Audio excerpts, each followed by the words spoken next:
তাড়াহুড়ো করে অজিত দোভালের সঙ্গে দেখা করার জন্য তিনি একবার দিল্লি চলে আসেন। আজকে তার আসার কথা ছিল, কালকেই তিনি ঢাকা পৌঁছেছেন। এর আগে কাতার থেকে তিনি গেছিলেন ওয়াশিংটন ডিসি। সেখানে গিয়ে তিনি তুলসী গ্যাবার্ডের সঙ্গে দেখা করেন এবং তুলসী গ্যাবার্ডের সঙ্গে কথাবার্তা বলেন। তুলসী গ্যাবার্ডের সঙ্গে কি কথাবার্তা হয়েছে সে তো আর আমরা জানতে পারবো না। এগুলো যদি বলা হয় তাহলে পরে মিথ্যে কথা বলা হবে। তার সঙ্গে যখন খলিলুর রহমানের যখন কথা হয়, যেটুকু কথা এবার ফিরে এসে খলিলুর রহমান তার দায়িত্ব ছিল অজিত দোভালকে ব্রিফিং করা। এখন অজিত দোভালকে যখন তিনি ব্রিফিংটা করেন সেই সময়তে তিনি এই উপমাটি ব্যবহার করেন। এখন উপমাটা ব্যবহার করছেন কেন? কারণ এই যে খলিলুর রহমান তিনি এনএসএ ছিলেন, আমাদের এখনো পদাধিকার বলে এখনো তিনি এনএসএ, কিন্তু এনএসএ এর কাজটা কিন্তু রেগুলারলি উনি করছেন না। উনি খুব অপমানিত হয়ে উনি ফিরে চলে গেছিলেন। উনি চলে গেছিলেন নিউ ইয়র্ক থেকে, সেখান থেকে কাতার থেকে আবার ওয়াশিংটন ডিসি হয়ে তিনি ঢাকায় এসছেন। ঢাকায় এসে তিনি ইউনূসের সঙ্গে দেখা করেছেন। দেখা করে তুলসী গ্যাবার্ড যে প্রস্তাবগুলো ইউনূসকে দিয়েছে সেই প্রস্তাবগুলো নিয়ে উনি বলে দেন, আলোচনা করেন। আলোচনা করে তার মতামত নিয়ে তিনি চলে যান একেবারে সোজা আমাদের নয়াদিল্লিতে।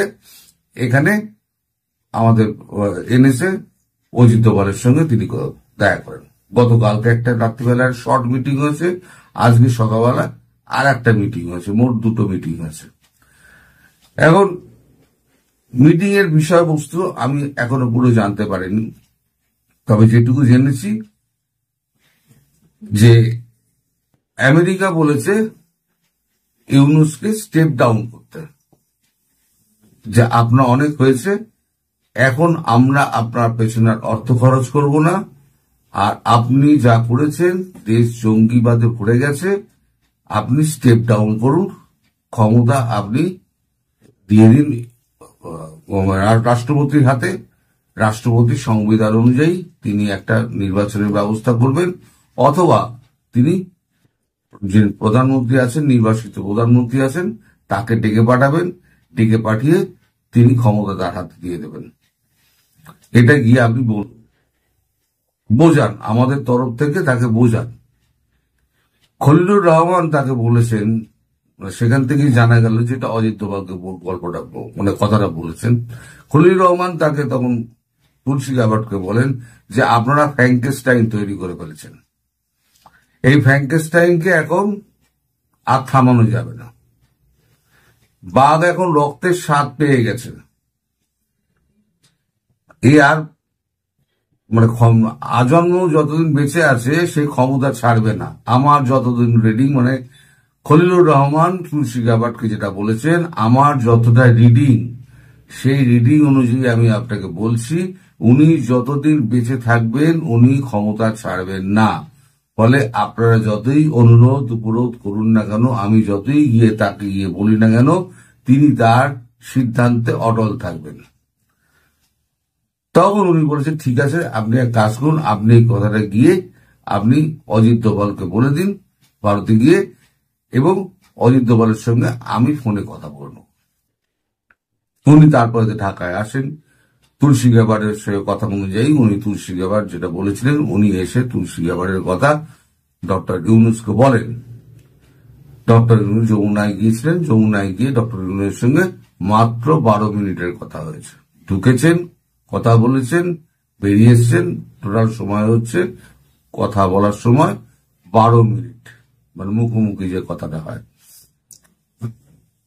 এখন তারপরেই উনি আর ঢাকায় আর থাকেননি, একবার সঙ্গে সঙ্গে ওখান থেকে একটা ফ্লাইট ধরেছেন। ফ্লাইট ধরে উনি সোজা এতে চলে এসছেন, দিল্লি বিমানবন্দরে চলে এসছেন, ইন্দিরা গান্ধী ইন্টারন্যাশনাল এয়ারপোর্টে চলে এসছেন। এসে তিনি হোটেলে ওঠেন, তারপরে একটা পুনাপুনি করে তারপরে অজিত দোভালের সঙ্গে কালকে বিকেলবেলার দিকে সন্ধ্যেবেলা সন্ধ্যাবেলা বলবো না, 8:30 পৌনে 9টা নাগাদ একটা বৈঠক হয়, শর্ট মিটিং হয়। সেটা হচ্ছে ডিনার করতে করতে যে শর্ট মিটিংটুকু হয়, সেই শর্ট মিটিংটুকু হয়েছে। তারপর বিস্তারিত মিটিংটি হয় আজকে সকালবেলা 10:30টার সময়। 10:30 থেকে তারপর 11:15 অব্দি এই মিটিংটা হয়, 45 মিনিটের মিটিংটা হয়। তো সেখানেও সেই তুলসী ব্যাপারকে উনি যা বলেছিলেন, এখানেও অজিত দোভালকে সেই একই কথা বলেছেন। তাহলে তখন অজিত দোভালকে একটা অনুরোধ করেছেন, খলিলুর রহমান করেছেন, যে আপনারা আজ যাই করুন, অন্য কোন বিকল্প যদি থাকে আপনারা সেটা করুন। আপনারা যেরকম আপনারা মানে পরামর্শ দেবেন, ঢাকা সেই পরামর্শ অনুযায়ী কাজ করবে বলে আমি আশাবাদী। তখন অজিত দোভাল বলেন যে আপনি বিকল্প একটা পথ বলুন, আপনি বিকল্প একটা পথ বলুন। আপনি বলছেন উনি পদ ছাড়বেন না, আমৃত্যু উনি পদে থেকে যাবেন। তাহলে এই যে ফেব্রুয়ারিতে ইলেকশনের কথা হচ্ছে, এই দলকে আনার চেষ্টা করা হচ্ছে, ওই দলকে আনার চেষ্টা করা হচ্ছে, এইগুলো কি তাহলে সমস্ত মানে বাজে কথা? তো খলিলুর রহমান বলেছেন যে আমি যতটুকু বুঝেছি, আমি যতটুকু চিনেছি, এগুলো হচ্ছে তার সব আইওয়াশ। কোন রকমে একটা ঝামেলা টামেলা পাকিয়ে দিয়ে তিনি এখন কোন রকমের নির্বাচনটাকে পিছিয়ে দিয়ে বলবেন যে এই সময় নির্বাচন হওয়া সম্ভব নয়, নির্বাচন আরো 6 মাস 1 বছরের জন্য পিছিয়ে গেল। এই পেছাতে পেছাতে পেছাতে পেছাতে তিনি আমৃত্যু তিনি এই ক্ষমতায় থেকে যাবেন। এই জন্যই আমি বলেছি যে আমেরিকা ফ্র্যাঙ্কেস্টাইন তৈরি করেছে। এই ফ্র্যাঙ্কেস্টাইন এখন একে আর থামানো যাবে না। বাঘ এখন রক্তের স্বাদ পেয়ে গিয়েছে, বাঘ এখন মানুষ ফেগো হয়ে গিয়েছে, ফলে এখন আর আপনাদের কোনো উপায় নেই। আর প্রথম দিকে যখন ভারতের ব্যবস্থা করার কথা ছিল, দরকার ছিল, তখন কিন্তু ভারতবর্ষ ব্যবস্থা নেয়নি, ভারতবর্ষ উল্টে সাহায্য করেছে। এই কথাটা কিন্তু খলিলুর রহমান কিন্তু একদম ঠিক বলেছেন। যখন সেই সময়ে যখন এই রুটগুলো সমস্ত বন্ধ করে দেওয়া হয়, ব্যবসা বন্ধ করে দেওয়া হয়, সেই সময়তে খাবার পাঠানোটাও বন্ধ করে দেওয়া উচিত ছিল, যেটা খলিলুর ইঙ্গিত করেছেন। ভারতবর্ষ সেটা করেনি। এটা আমার বরাবরের এটাও অভিযোগ, খলিলুর রহমান সেই ইঙ্গিতটাই করেছেন আজকে। মানে আমার যে কথাটা সেটা খলিলুরের মাথাতেও ছিল, খলিলুর সেই একই কথাটাই বলেছেন। তো যাই হোক, এই নিয়ে আরো কথাবার্তা হয়েছে, বিকল্প আর কোনো পথ নেই। ফলে একটা অবশ্যম্ভাবী দিকে যে যাওয়ার ব্যাপার, সেটা হচ্ছে একটা ব্যক্তির জন্য দুটো রাষ্ট্রের মধ্যে যুদ্ধটা অবশ্যম্ভাবী হয়ে গেছে। এইটাকে এড়ানোর আর কোনো রাস্তা বোধহয় খোলা নেই। যেটা দরকার ছিল, মানে একটা বিকল্প রুট একটা ওপেন করার উচিত ছিল আলোচনার মাধ্যমে সমস্ত কিছু মানে সমস্যার সমাধান করার জন্য। সেই আশাটা বোধহয় রইল না, কারণ ইউনূস কোনো মতেই ক্ষমতা ছাড়বে না, অ্যাজ পার খলিলুর রহমান। এটা আমাদের কথা নয়, খলিলুর রহমানের কথা।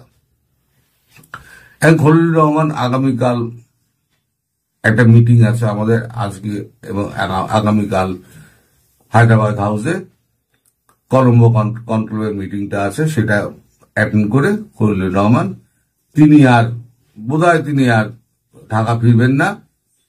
যা বোঝা গেল তিনি সোজা হয়তো কুয়েত চলে যাবেন, এই কাতার চলে যাবেন। তা এখন যা অবস্থা গিয়ে তাহলে দাঁড়ালো, তাহলে পরে ফ্র্যাঙ্কেস্টাইন তৈরি করলো আমেরিকা, এবং ফ্র্যাঙ্কেস্টাইনকে এখন নামাতে হবে, মারতে হবে, যাই করুন না কেন, তাহলে পরে আমেরিকাকেই করতে হবে। আর বিকল্প পথ ভারতের হাতে কিছু নেই, বিকল্প একটাই আছে, সেটা হচ্ছে একটা ব্যক্তির জন্য দুটো রাষ্ট্রের মধ্যে যুদ্ধ এবং একটা রাষ্ট্রের অত্যন্ত ক্ষয়ক্ষতি। ভারতবর্ষে সেরকম কিছু আসবে যাবে না, কারণ পাকিস্তান এখানে ঢুকতে পারবে না। যখন বাংলাদেশকে যখন আক্রমণ করবে, আমি বলে দেখেছি তার 12 ঘন্টা আগে ঠিক পাকিস্তান আক্রমণ হবে। পাকিস্তান আক্রমণ হওয়ার সঙ্গে সঙ্গে পাকিস্তান এত ব্যস্ত হয়ে পড়বে, ওই যে আফগানরা একই সঙ্গে আফগানরা অ্যাটাক করবে, ভারতের খেলা এটা, আফগান অ্যাটাক করবে, এদিকে তালিবানরা টিটিপির মধ্যে ঢুকে, তালিবানরা টিটিপি এখানে ঢুকে মারবে, ওদিকে বালুচ মারবে, বালুচ ব্রিগেড মারবে, বালুচ লিবারেশন আর্মি মারবে, মজিদ ব্রিগেড মারবে, সবাই মিলে মেরে পাকিস্তানকে ব্যতিব্যস্ত করে রেখে দেবে। পাকিস্তান কোন দিকে যাবে? নিজের দেশ বাঁচাবে? আর তার মধ্যে আবার সিন্ধ আছে, নিজের দেশ বাঁচাবে, গিলগিট বালতিস্তান আছে, মানে কতগুলো ঝামেলা। তারপরে সে বাংলাদেশে এসে কি করবে? এর মধ্যে আবার একটা রাশিয়ার যুদ্ধ জাহাজ এসে এখানে সৌহার্দ্য বিনিময় করে গেল। আসলে সৌহার্দ্য বিনিময় নয়, এটা হচ্ছে একটা বার্তা দেওয়া, এটা কূটনৈতিক বার্তা যে আমরা এই মহাসাগরীয় অঞ্চলে রয়েছি, যদি পাকিস্তান এপাশ থেকে আসে বা কোনো কারণে যদি আমেরিকান যদি আসে, যেটা 71 সালে হয়েছিল, তাহলে পরে আমরা এখানে কিন্তু রয়ে গেছি বলে ওইখানেই কিন্তু ওই 2-1 দিনের জন্য থাকবে, সৌহার্দ্য কি সব বিনিময় টিনিময় হবে। এগুলো হচ্ছে সব নাটকীয় ব্যাপার, সমস্তটা হচ্ছে সাজানো নাটক। আসল নাটকটা হবে ওই মহাসাগরীয় অঞ্চলের মধ্যে গিয়ে দাঁড়িয়ে থাকা এবং অপেক্ষা করা যতক্ষণ না পর্যন্ত যুদ্ধটা শুরু হচ্ছে এবং শেষ হচ্ছে। তবে এর ফল কি হবে আমি জানি না এই মুহূর্তে। তবে খলিলুর দেখে দিয়েছে ইউনুসকে অ্যাজ ফ্র্যাঙ্কেস্টাইন। তাহলে আপনারা এখন ফ্র্যাঙ্কেস্টাইনের হাতে পড়েছেন। এই ফ্র্যাঙ্কেস্টাইনের হাত থেকে উদ্ধার পেতে গেলে কি হবে আমি জানি না, ভবিষ্যৎ কি আছে আমি জানি না। তবে বিষয়টা এখানে থেমে থাকবে না, এরপরে বিষয়টা আরো এগোবে এবং ঘটনা বহুল একটা ব্যাপার হবে। আমি আর এর বেশি আমি আর কি বলতে পারি বলুন? আমার হাতে আর কোনো খবর নেই। আমি যেটুকু পেয়েছি কাল রাত্রির থেকে আজ পর্যন্তই, সকাল পর্যন্ত যতটুকু পেয়েছি আমি আপনাদেরকে বললাম। এরপর আপনারা বুঝে নিন যে কি হতে পারে না হতে পারে। তবে হয়তো যুদ্ধ একটা অবশ্যম্ভাবী, আর নইলে আমেরিকাকে এমন কিছু একটা ব্যবস্থা নিতে হবে, যে বসিয়েছিল তাকে এমন একটা কিছু ব্যবস্থা নিতে হবে যাতে ভারতবর্ষ এই যুদ্ধটা থেকে সরে আসে, ভারতবর্ষকে মধ্যিখানে না ঢুকতে হয়। কারণ ভারতবর্ষ যদি ঢোকে তাহলে পরে ইউনুস বাঁচবে না, ইউনুস বাঁচবে না, আর আমেরিকার হাতে পড়লেও ইউনুস বাঁচবে না। ফলে আমি যেটা বলেছিলাম, ইউনুসের শেষ দিন অত্যন্ত করুণ হবে। আপনারা লিখে রেখে দিন, ইউনুসের শেষ দিন অত্যন্ত করুণ হবে। এবং আমেরিকার মাথায় যদি একবার ঢুকে যায় এই কুকুর পাগল হয়ে গেছে, সেই কুকুরকে গুলি করে মারতে হবে, তা কুকুরকে কি কোনো সময় গুলি করে আমেরিকা প্রভু মেরে দেবে। প্রভুই তো, আমেরিকা তো প্রভু, প্রভু গুলি করে কুকুরকে মেরে দেবে। তো আপনারা সবাই ভালো থাকবেন, সুস্থ থাকবেন এবং সাবধানে থাকবেন।